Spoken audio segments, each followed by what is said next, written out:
अष्टमी के दिन भूल से भी अगर एक बेलपत्र, एक श्वेत पुष्प शंकर भगवान को समर्पित हो जाता है तो ये मानकर चलें कि आपने कुछ मांगा भी नहीं तो भी शंकर भगवान देने के लिए आपके दरवाजे पर पहुंच जाते हैं। अष्टमी तिथि आए तो अशोक सुंदरी वाली जो जगह है वहां पर हल्दी की 7 बिंदियां लगा दो, लड़का लड़की का हाथ उस बिंदी पर रखवा दो, उसका नाम गोत्र बोलो, उसी हल्दी में उसके हाथ पीले करवा दो और पीपल के पेड़ पर उस हाथ के 5 छापे पड़वा दो। 3 महीने में विवाह पक्का हो जाता है महाराज। उसका इतना, अशोक सुंदरी के उस हल्दी का इतना प्रमाण, 3 माह के अंतर्गत विवाह नक्की होगा। इतना इतना प्रमाण है महाराज। भगवान शिव की आराधना का कोई साधारण, कितना सुंदर कहा है। शिव महापुराण की कथा वर्णन करती है, यदि किसी भी अष्टमी तिथि को 12 महीने में शुक्ल पक्ष कृष्ण पक्ष की अष्टमी तिथि पड़ती है, यदि किसी भी अष्टमी तिथि को अगर किसी ने नियम बनाया 5 अष्टमी का, 8 अष्टमी का, 7 अष्टमी का, एक कनेर का पुष्प शिवजी के शिवलिंग को समर्पित करना, अशोक सुंदरी के स्पर्श करना, और जो जलाधारी होती है, जैसे ये शिवलिंग है, ये जलाधारी है, तो पहले शिवलिंग पर स्पर्श, फिर अशोक सुंदरी का स्पर्श, फिर जलाधारी पर कनेर का पुष्प शिव जी की ओर मुख कर कर, अर्थात जैसे मानो ये कनेर का पुष्प है तो ऐसा शिवलिंग का स्पर्श करते हुए जलाधारी पर जो समर्पित करता है, भगवान शंकर उसके मन की कामना को पूर्ण जरूर करते हैं। एक कनेर का पुष्प मां श्रृंगार कर रही है, कनेर के पुष्प से माता सती श्रृंगार कर रही है। पहले जटा का श्रृंगार किया, बड़ा। अष्टमी के दिन 5 वृक्ष की पत्ती को, कितने वृक्ष? बस 5 वृक्ष की पत्ती और एक श्वेत पुष्प, सफेद कलर का पुष्प अशोक सुंदरी वाली जगह पर लगाकर देवादिदेव महादेव जो चढ़ा देता है, बस निर्मलेश्वर महादेव का नाम लेकर जब चढ़ाया तो कार्य सफलता की ओर अग्रणी हो। बेलपत्री को जब भी चढ़ाया जाता है तो पीछे की डंडी पकड़कर नहीं चढ़ाया जाता। बेलपत्री को चढ़ाने के लिए मध्य भाग को, जैसे यह बेलपत्र होता है तो इसका मध्य की जो डंडी होती है, मध्य भाग होता है बेलपत्री का, तब मध्य भाग को पकड़कर हम भगवान शंकर को बेलपत्र समर्पित करते हैं। कोई भी बेलपत्र ऐसे नहीं चढ़ाता कि जब भी पकड़ेंगे तो मध्य भाग को पकड़कर बेलपत्र समर्पित करेंगे। भगवान शिव को मध्य भाग पकड़कर इसलिए समर्पित करा कि यह केवल बेलपत्र का मध्य भाग नहीं है मेरे शंभू, मेरे हृदय के मध्य भाग को मैं आपके चरणों में समर्पित कर रही हूं। मेरा दिल, मेरा हृदय। मंदिर में अगर कोई दिया रखा हुआ है और आप घर से इतनी बड़ी डब्बी ले गए, उसमें घी थी, बत्ती थी, माचिस थी, माचिस, बत्ती और घी डब्बी में तुम लेकर चली गई, दिया लेकर नहीं गई, तुमने दूसरे के रखे हुए दिए में अपनी बत्ती लगाकर आ गई हो तो तुम हजारों बार बत्ती लगाना, जिसका दिया था उसी के खाते में वो दीप दान जाएगा। तुम्हारे खाते इतनी माताएं जिनको 8 साल, 7 साल, 12 साल, 14 साल, 24 साल, 25 साल, 30 साल, 50 साल के बाद बच्चे हुए हैं, शिव की कृपा से हुए हैं। मेरी जीजियों, घबराना नहीं। तुम्हारे गर्भ में इतने सालों के बाद जब डॉक्टर ने मना कर दिया था कि तुम मां नहीं बन सकते, डॉक्टर ने कह दिया था तुम्हें औलाद नहीं होगी, उसके बाद भी अगर भोलेनाथ ने तुम्हें संतान दी है, तुम्हारे यहाँ पर 4 लड़कियां थी, 3 लड़कियां थी, उसके बाद भी अगर भगवान बेटा दे दिए, तुम्हारे यहाँ संतान की प्राप्ति हो गई। कोई बेटा बेटी एक भी नहीं था, बेटी ने भी अगर जन्म लिया, बेटे ने भी अगर जन्म लिया, और तुम्हारे घर में अगर औलाद ने जन्म लिया है कई सालों के बाद, और शिव के पशुपति व्रत से, सफेद आंकड़े की जड़ से, शंकर की कथा से, शिव महापुराण की भूमि की रज से अगर तुम्हारा गर्भ ठहरा है 1 लोटे जल से, तो तुम्हारे बच्चे की परवरिश करने की जवाबदारी भी उस शिव की है, क्योंकि शिव ने दिया, शंकर ने दिया। वो भटकते, किस लिए भटकते? इसलिए इंतजार करना। वक्त और व्यक्ति को हल्का मत समझो। वक्त जो चल रहा है इससे जोरदार कभी नहीं होगा। खूब खुश होकर जिंदगी जियो, जो तुम्हारे पास है उसमें संतुष्ट रहो। दूसरे का धन दौलत देखकर कभी अपना मन मत डोलाओ, दूसरे की सुंदरता देखकर मन ना डोलाओ, दूसरे का वैभव देखकर अपना मन ना डोला, दूसरे की गाड़ी बंगला देखकर मन ना डोला। भगवान से प्रार्थना करो जो तूने दिया बहुत अच्छा दिया, बस इतना याद रखना प्रभु सब देना पर साथ में शांति मन की देना और तृप्ति देना कि इस मन को तृप्त कर सके। ये मन की भूख तो बढ़ती चली जाती। एक कमरे का मकान 2 और बन जाए तो अच्छा, 2 कमरे का हो गया तो अभी भी कह रही 3 कमरे और ऊपर बन जाए तो अच्छा, 3 कमरे मिल गए मालूम पड़े चौथा और बन जाए तो अच्छा। वस्तुओं में सुख ढूंढा उसमें दुख मिला। कौन सी चीज थी जिसमें सुख मिला तुमको? परमात्मा के नाम के अलावा किसी में सुख नहीं है। बहुत हताश हो चुकी हूं, बीमारी समाप्त नहीं हो रही, या मेरा दुख या मेरी तकलीफें समाप्त नहीं हो रही है, कष्ट मेरे मिट्टी नहीं रहे, दुख मेरे समाप्त ही नहीं है। तब बेलपत्री के जो बीच वाली पत्ती होती है और उस पत्ती के नीचे 2 पत्तियां होती हैं, बहुत ध्यान से देखिएगा और समझिएगा। जैसे ये बीच वाली पत्ती है और उसके नीचे 2 पत्तियां, इसके मध्य में जो डंडी है बेलपत्री के और ये 2 पत्ती के बीच में जो डंडी रहती है, समझते हैं ना सब लोग? समझ रहे हैं ना?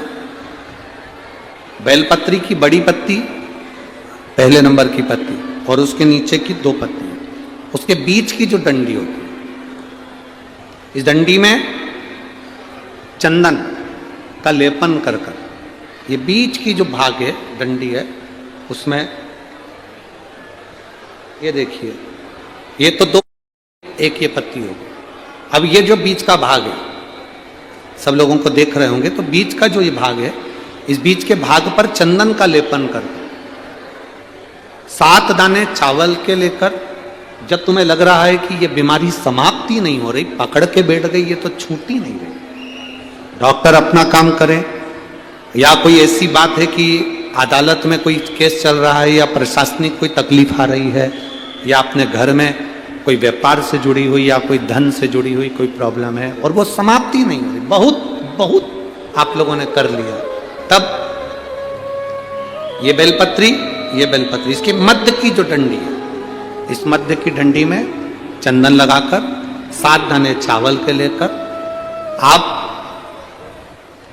जब द्वार में से मंदिर के अंदर प्रवेश करते हैं, जैसे मंदिर का मुख्य द्वार है, मुख्य द्वार से मतलब शंकर जी को जब जल चढ़ाने के लिए हम लोग अंदर जाते हैं,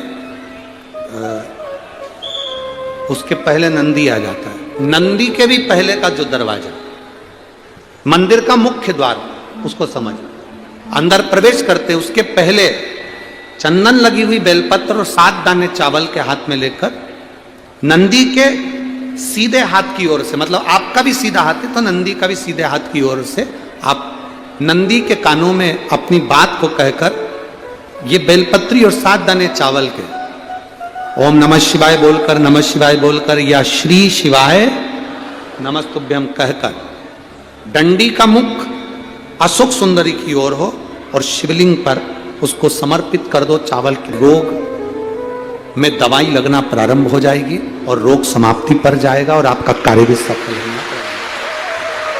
शिव जी को रोग दिया, शंकर ने जवाब नहीं दिया, शिव जी वहां से चले। शंकर जी तो चले गए पर सभा में आज भोलेनाथ जी नहीं दिखे। सभा में आज भोलेनाथ जी नहीं दिखे। ब्रह्मा जी ने तुरंत गरुण देव को बुलाकर कहा, गरुण जरा जाकर पता करो कि भगवान शिव इस सभा में क्यों नहीं है, बाबा देवादिदेव महादेव सभा में क्यों ना पहुंचे, जाओ जरा पता करो। कोई अपशब्द कहे ना पलट कर जवाब दो, कोई गाली दे ना पलट कर जवाब दो, कोई आड़ा टेढ़ा बोल दे नहीं पलट कर जवाब दो। बदला नहीं लेना अपन को। बदला लेने में कई लोगों के तो कुल डूब गए, बदला लेने में कुल डूब गए, बदला लेने में पूरा वंश डूब गया, बदला लेने में पूरी जिंदगी खराब हो गई। महाभारत का चरित्र उठा लो, माता द्रौपदी जरा सी हंसी थी, उसका बदला लेने के लिए पूरा वंश मिटा बैठे। शूर्पणखा का बदला लेने के लिए रावण ने अपना पूरा कुल डुबो दिया। केवल बदला लेने के लिए। कई हमारे क्षेत्र में लोग ऐसे रहते हैं, मैं उससे बदला लेकर मानूंगा, और बंदूक उठाई ठोक दिया। तूने तो 5 मिनट में उसको मार दिया, पर तेरा परिवार आज तक रो रहा है। आधे जेल में पड़े हैं, आधे बाहर रो रहे हैं। ऐसा बदला लेना किस काम का? तूने तो उठाई ठोक दिया, उठाकर ठोका। बदला लेकर मानूंगा, तू तो बदला ले लेगा, तेरा परिवार तो जिंदगी भर रोएगा। तू जेल सड़ेगा, थाने में पड़ा रहेगा, कोर्ट के चक्कर काटता रहेगा, जिंदगी पूरी रोने में निकल जाएगी। बच्चे बड़े हो जाएंगे तो जिंदगी भर बाहर नहीं निकल पाएगा। तो ऐसा बदला लेना किस काम का? शिव महापुराण की कथा को सुनने वाले एक बात अपने अंदर उतार लेना। रावण ने अपनी बहन का बदला लिया था, पूरा वंश मिट गया। दुर्योधन ने अपनी हंसी का बदला द्रौपदी से लिया, पूरा वंश मिट गया। जो बदला लेने की ठानता है उसके परिवार में रोना ही रोना लिखा होता है, कभी सफलता नहीं होती। जो बदला लेने की ठानता है। कई लोग अकड़ में आकर कह देते हैं, कई लोग अभी तुम यहां से इधर पीछे के रास्ते से अंदर मत आन दो किसी को, फिर देखना वो बोलेगा देख लूंगा तेरे को तो बाद में। निवेदन है, कभी ऊंचे बोल नहीं बोलो। किसी से कितनी भी लड़ाई हो जाए, किसी से कितनी भी दुश्मनी हो जाए, कभी बदला लेने की मत ठानना कि मैं इससे बदला लूंगा। बदला लेने में पूरे रावण का वंश चले गया। सूर्पणखा का बदला लेने गया था और मालूम पड़े पूरा सूपड़ा साफ हो गया। दुर्योधन बदला लेने के लिए गया था कि इस द्रौपदी ने मेरे ऊपर हंसा है, बदला लेकर मानूंगा, और दुर्योधन का पूरा वंश नष्ट हो गया। घर की माताओं को चाहिए तुम्हारे बेटे की किसी से लड़ाई हो जाए, डंडा उठाकर बदला लेने जाए तो माताएं उसको समझाए हमें बदला नहीं लेना, हमें नहीं लेना बदला। तू लड़ाई करेगा, तलवार उठाएगा, छुरा उठाएगा, बंदूक उठाएगा, मार देगा, थाने में पड़ा रहेगा, तेरे छोटे छोटे बच्चे जिंदगी भर रोते रहेंगे। शंकर भगवान से सीख कर चलना। शिव जी कभी पलट कर जवाब नहीं देते, कभी पलट कर।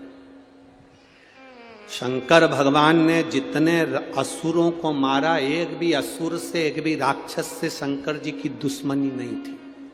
एक भी राक्षस से शंकर जी की दुश्मनी नहीं थी, एक भी।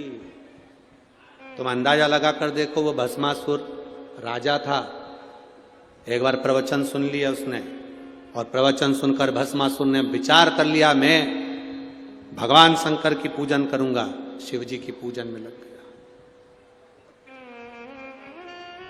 लोग कहते भस्मासुर था, असुर था, राक्षस था। हम कहते उसके बराबर भक्त नहीं था भस्मासुर के बराबर। लोग कहते तारकासुर असुर था, राक्षस था। हम कहते तारकासुर के बराबर कोई भक्त नहीं था। शंकर जी ने जिसको मारा सब उनके भक्त थे। भस्मासुर राजा था। पत्नी ने पूछा क्या कर रहे हो? शिव जी की आराधना। शंकर का शिवलिंग बनाता, पूजन करता। शंकर भगवान उसकी तपस्या से प्रसन्न हो गए। मांग तुझे क्या चाहिए? भस्मासुर ने कहा आपके चरणों की सेवा दे दो, मेरे को अब राजपाट नहीं करना, मुझे तुम्हारी सेवा करना है। शंकर भगवान ने कहा मेरे पास सब है, नंदी है, भृंगी है, श्रृंगी है, पत्नी है, सर्प है, गंगा है, सब है, मुझे तेरी जरूरत नहीं है। नहीं नहीं नहीं, मैं तो आपकी सेवा करूंगा चाहे कुछ भी हो जाए,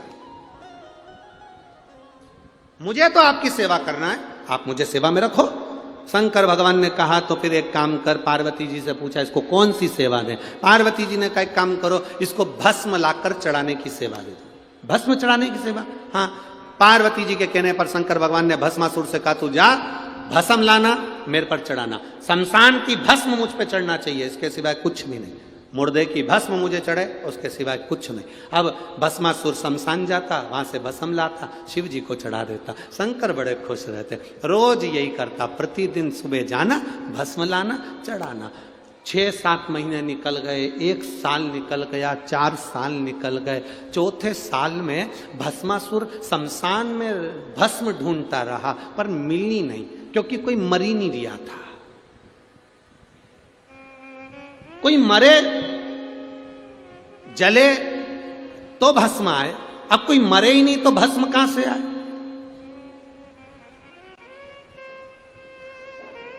भस्मासुर को बड़ा गुस्सा आया, भोलेनाथ जी ने मुझे सेवा दी और मुझे भस्म नहीं मिल रही है, मैं करूं क्या। भस्मासुर की जो पत्नी थी बड़ी चतुर थी, उसने कहा देखो कब तक दूसरे की फैक्ट्री का माल लाओगे, अपनी खुद की फैक्ट्री चालू करो। भस्मासुर ने पूछा अपनी फैक्ट्री कैसे। पत्नी ने कहा शंकर जी की तपस्या करो, वर मांगो, जिस पर तुम हाथ रखो वो भस्म हो जाए, उसी की भस्म शंकर जी को चढ़ा देना, अपनी कंपनी का माल चलता रहेगा। रोज कहीं ढूंढने जाना नहीं पड़ेगा, किसी के ऊपर हाथ रख देना, भस्म हुआ, उठाया और चढ़ा दिया। कहां तक दूसरे की फैक्ट्री का माल लाओगे, अपनी खुद की फैक्ट्री चालू करो। सुन लिया भस्मासुर ने, लग गया तपस्या में। भस्मासुर ने तपस्या करी, शिव जी सामने आ गए, मांग तुझे क्या चाहिए, आशीर्वाद दो, जिस पे हाथ रखूं वो भस्म हो जाए। शंकर भगवान भी अड़भंगे थे, उन्होंने कह दिया तथास्तु। खुश होकर भस्मासुर घर गया। खुश होकर जैसे ही भस्मासुर घर गया, पत्नी को देखकर आनंदित हो गया, मैं तुझे गले लगाना चाहता हूं। क्यों? तेरे कहने पर मैंने शंकर जी से वर मांग लिया, आज अपनी फैक्ट्री चालू हो गई, मैं तुझे गले लगाना चाहता हूं। पत्नी भाग गई पीछे। पत्नी को लगा फैक्ट्री की कंपनी का माल सबसे पहले मेरे ऊपर यूज कर रहे हो। पत्नी भागी। पति ने कहा कहां जा रही है, पत्नी के मैं अभी आ रही हूं। पति भाग, पत्नी भागती गई, भागती गई, भागती गई। पत्नी ने सोचा कब तक भागूंगी, कुछ अच्छा कर देती हूं। इतने में पत्नी ने अपने पति से कहा सुनो जी, वो भोलेनाथ हैं, शंकर जी हैं, अड़भंगे हैं, शंभू हैं, इतने सीधे हैं, जो मांगता है उसको दे देते हैं। कभी कभी उनका दिया आशीर्वाद भी लगता ही नहीं है, इसलिए प्रैक्टिकल करके देखो क्या उनने सही में आशीर्वाद दिया है। तो इतने में पति ने बोला तू मेरे पास में आ, मैं तेरे सिर पे हाथ रख के देखता। पत्नी बोले मेरे पे नहीं, जिसने दिया उससे पूछो। अब पत्नी गई शंकर भगवान के पास में, भस्मासुर गया, भोलेनाथ जी को याद किया, शंभो हर हर। शंकर भगवान आए, मांगो क्या चाहिए। उसने कहा बस तुम्हारे ऊपर हाथ रख के देखना है कि तुम भस्म होते हो कि नहीं होते। शंकर भगवान बोले बता, हमने कंपनी खोली और ये हम पे ही प्रैक्टिकल कर रहा है। शिव जी तो छोड़कर भागे। जो भोलेनाथ भागे, पीछे पीछे भस्मासुर, आगे आगे भोलेनाथ। नारायण भगवान के पास पहुंच गए। नारायण भगवान की धर्म पत्नी लक्ष्मी जी मिली। प्रभु क्या बात है, कहां भाग रहे हो। लक्ष्मी जी ने कहा कि क्या हुआ। शंकर भगवान बोले पीछे भस्मासुर आ रहा है, जिस पे हाथ रखता है वो भस्म हो जाता है। लक्ष्मी जी भी भग गई। भागते भागते महादेव पहुंच गए सीधे नारायण के पास में। नारायण ने पूछा क्या हो गया। भस्मासुर आ रहा है, जिस पे हाथ रखेगा वो भस्म, जिस पे हाथ रखे वो भस्म। अच्छा ठीक है, जिस पर हाथ रखेगा वो भस्म हो जाए। अब नारायण ने कहा चिंता मत करो, चिंता ना करो, चिंता ना करा जाए। भगवान विष्णु ने सुंदर स्त्री का रूप लिया, भस्मासुर के सामने जाकर खड़े हो गए। शादी के मन की बात आ गई भस्मासुर के। भगवान विष्णु ने कहा मैं जैसा नाचूं वैसा नाचोगे तो मैं तुमसे शादी करूं। नारायण ने हाथ करा ऊपर, भस्मासुर ने हाथ करा ऊपर। नारायण ने दोनों हाथ करे ऊपर, भस्मासुर ने दोनों हाथ करे ऊपर। नारायण ने अपने दोनों हाथ रखे सिर पर, भस्मासुर ने जो रखे सिर पर। हो गया। और महाराज अगर किसी व्यक्ति का एक्सीडेंट हो गया है और बिल्कुल डॉक्टर ने कह दिया कि इसका बचना मुश्किल है, तब प्रयास करो बन सके। रात्रि के समय हो चाहे दिन का समय हो, कभी भी शिव जी के मंदिर में जाकर एक हाथ में दूध लेकर, एक हाथ में जल लेकर, मां प्रत्यंगिरा का नाम लेकर, मां दंतेश्वरी का नाम लेकर उस दूध और जल की धार को एक साथ शिव पर चढ़ाना प्रारंभ करो और प्रारंभ करो और उसका नाम बोलकर कि बाबा उसको संभाल लेना मेरे भोलेनाथ। बहुत डॉक्टर मना कर रहा है पर तू कृपा करेगा तो वो अच्छा हो जाएगा। तेरी करुणा हो तो वो ठीक हो जाए।